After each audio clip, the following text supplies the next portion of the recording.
Fala galera, Todd na área, tudo bem com vocês? Sejam muito bem-vindos neste sabadão para mais uma edição do Todd News. E já vamos começar esse vídeo vendo como é que ficou a seleção da semana lá na Liga dos Campeões. Jerônimo Rulli é o goleiro, Renan Lodge é o lateral esquerdo, Grimaldo, Pau Torres, Savic são os zagueiros, Stupinan é o lateral direito, Danjuma, Jorginho e Pulisic estão no meio campo e no ataque a dupla é formada por Griezmann e Darwin Núñez. Ontem aconteceu o sorteio das quartas de final da Liga dos Campeões, onde tivemos alguns confrontos bem interessantes. Eu quero te falar como é que ficaram as datas de cada um desses jogos para você poder marcar e não perder nenhum. Na terça-feira, dia 5 de abril, temos Benfica contra Liverpool lá em Lisboa e também City recebendo o Atlético de Madrid lá no Etihad Stadium. No dia seguinte, temos Villarreal contra Bayern de Munique na Espanha e também Chelsea contra Real Madrid lá no Stamford Bridge. Lembrando que nesse jogo não teremos presença de público por conta das sanções do Reino Unido contra os Blues. A volta começa na terça-feira, dia 12 de abril, com o Bayern de Munique recebendo o Villarreal lá na Allianz Arena. E o Real Madrid recebe o Chelsea lá no Santiago Bernabéu. No dia seguinte, temos o Atlético de Madrid contra Manchester City lá no Wanda Metropolitano. E lá no Anfield temos Liverpool recebendo o Benfica. E aí, quem é que você acha que vai passar de cada um desses confrontos? Quem que você acha que fará a grande final? Tô mostrando aí na tela pra vocês como é que tá o chaveamento dessas quartas de final e qual que é o caminho pra chegar na grande finalíssima. Então coloca nos comentários quem vai fazer a final na sua opinião. Nesse vídeo eu vou te contar muito mais coisa interessante, então sem mais enrolações,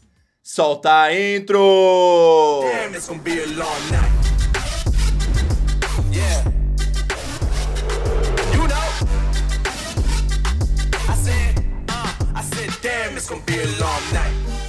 Ponte Preta acertou a contratação do meia Fabinho, de 25 anos, que pertence ao Metalist Kharkiv da Ucrânia. O jogador, que estava com contrato suspenso por conta do conflito com a Rússia, chega por empréstimo até o final do ano. A sua carreira é feita praticamente toda na Europa, onde aqui no Brasil atuou profissionalmente apenas pelo Teresópolis. Rafinha desfalcou o Leeds United ontem na vitória por 3-2 em cima do Wolverhampton, que por sinal foi um jogão, pois ele testou positivo para Covid-19. Com isso, o atleta também deve ficar fora das duas partidas pelas eliminatórias da Copa do Mundo contra Chile no dia 24 e Bolívia no dia 29. A CBF espera começar a receber os jogadores na próxima segunda-feira e monitora o caso, aguardando um novo exame do jogador. Caso o corte dele seja confirmado, Tite chamará outro jogador para o lugar de Rafinha. Pablo mal chegou ao Flamengo e já está no departamento médico. No treino, ele sofreu uma lesão no ligamento do joelho direito e já iniciou o tratamento visando a sua recuperação. Porém, o Flamengo evita dar uma data de previsão para seu retorno aos gramados.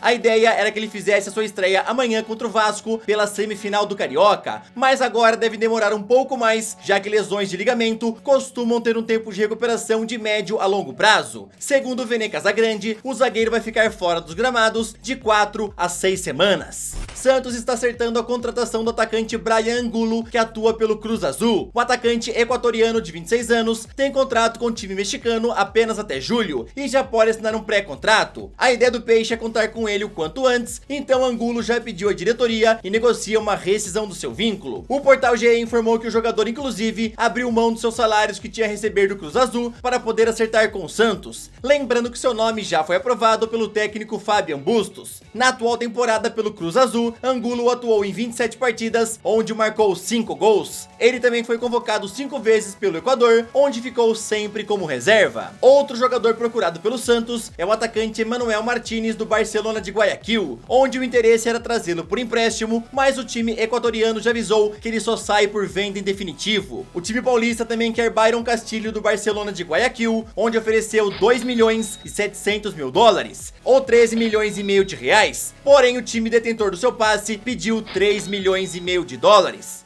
Agustinho Almendra foi outro alvo também do Santos por empréstimo, mas o Boca Juniors avisou que só vende ou então empresta com obrigação de compra. O atacante Tati Castellanos, que foi alvo do Palmeiras e também do River Plate há umas semanas atrás, acabou ficando no New York City da MLS. O argentino deu entrevista à TAEX Sports, onde revelou que seu sonho era ter sido negociado com o River Plate. Sim, a verdade é que eu estive bem perto do River, mas os clubes não conseguiram chegar num acordo. Quando surgiu a possibilidade de jogar pelo River, haviam outros clubes atrás atrás de mim, mas meu desejo sempre foi o River. Eu queria ir, mas os clubes não chegaram a um acordo e isso não depende apenas de mim. Daqui eu fiz o esforço que eu poderia. Se em algum outro momento houver a chance de jogar no futebol argentino, com certeza isso vai acontecer. Lembrando que o New York City avisou que só libera o jogador mediante o pagamento de 15 a 20 milhões de dólares, que dariam 81 a 109 milhões de reais. No começo do ano, o Palmeiras chegou a oferecer 12 milhões e meio de dólares, porém levou um não do time norte-americano. O Palmeiras segue tentando contratar um camisa 9 com o mesmo perfil, tá? Um jogador muito jovem, promissor, que tem ainda um bom tempo de futuro para atuar e valer bem mais também, né? O Palmeiras depois foi atrás do Pedro, mas também não conseguiu contratá-lo junto ao Flamengo. Outros nomes estão sendo analisados, mas o Palmeiras tá indo com bastante calma.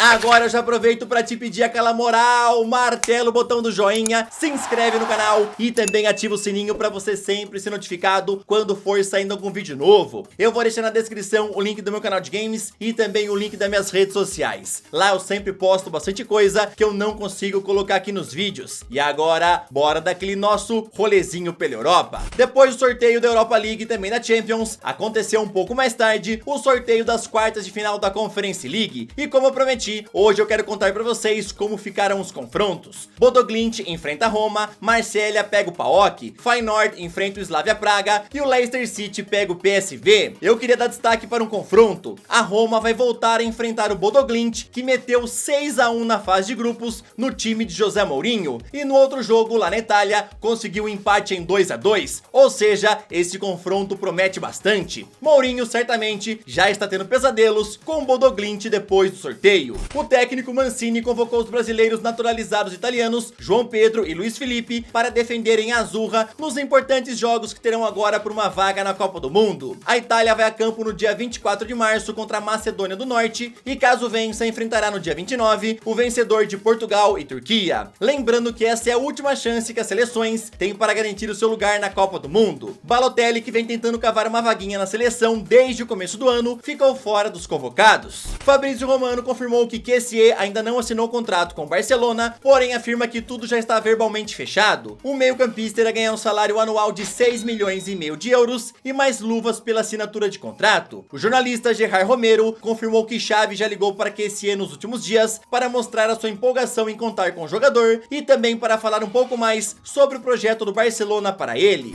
O jornalista Eduardo Inda, do programa El Chiringuito de Rugones, informou que a mãe de Mbappé está tentando arrancar uma boa grana do Real Madrid pela assinatura de contrato, já que os merengues não terão que pagar nada ao Paris Saint-Germain. De acordo com o jornalista, a pedida de Faiz Alamari é de 150 milhões de euros, que pode se tornar um grande problema na negociação, já que a ideia de Florentino Pérez era pagar de luvas até 80 milhões. Lembrando a vocês que na semana passada o jornal Marca afirmou que o pré-acordo já estava tudo certo e perto de ser assinado, e as luvas girariam entre 60 a 80 milhões. Porém, como falei, agora a mãe do francês quer muito mais dinheiro. Já o Paris Saint-Germain continua tentando renovar o contrato com o Mbappé e está disposto a pagar esses 150 milhões para que ele continue na França. Ainda falando sobre o Real, a equipe acertou a contratação de outro francês, e ele é Aurélien Tchouaméni junto ao Mônaco. Segundo o jornalista Ramon Álvares do jornal Marca, o valor acertado com o time do Principado é de 50 milhões de euros e mais 15 milhões em bônus pela compra do jogador. E aí, o que é que vocês acham dessa possível chegada do Tchouaméni para a equipe do Real? Na Espanha se fala que ele chega aí como um sucessor do Casemiro mais pro futuro, né? Então eu quero saber o que vocês acham desse valor aí que o Real acertou com o Mônaco, tá? E comentem também sobre os 150 milhões de euros que a mãe do Mbappé tá pedindo para que seu filho assine o pré-contrato com o Real. Será que vai ser um problema? O que vocês acham, hein? Lembrando que a ideia do Florentino era pagar praticamente metade, né? 80 milhões. Será que o Mbappé vai deixar a mãe dele atrapalhar essa negociação? Quero saber a sua opinião em relação a isso.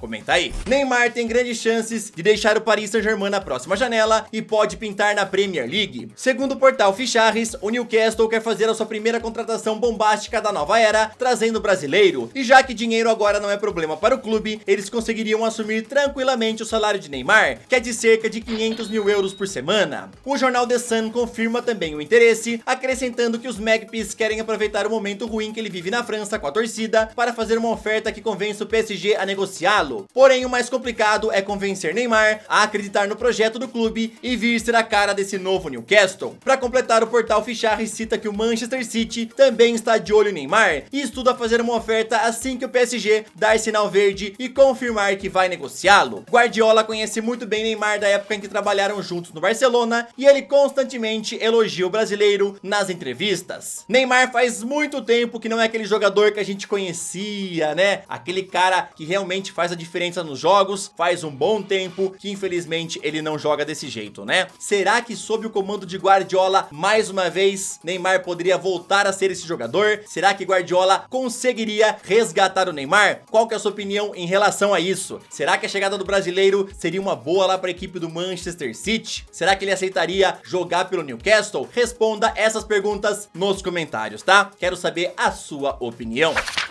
Bom, galera, essa foi mais uma edição do Todd News. Eu espero que vocês tenham gostado. Não se esqueçam de comentar sobre tudo. Bora bater um papo, bora ter uma discussão sadia. Tamo junto, valeu, até o próximo vídeo.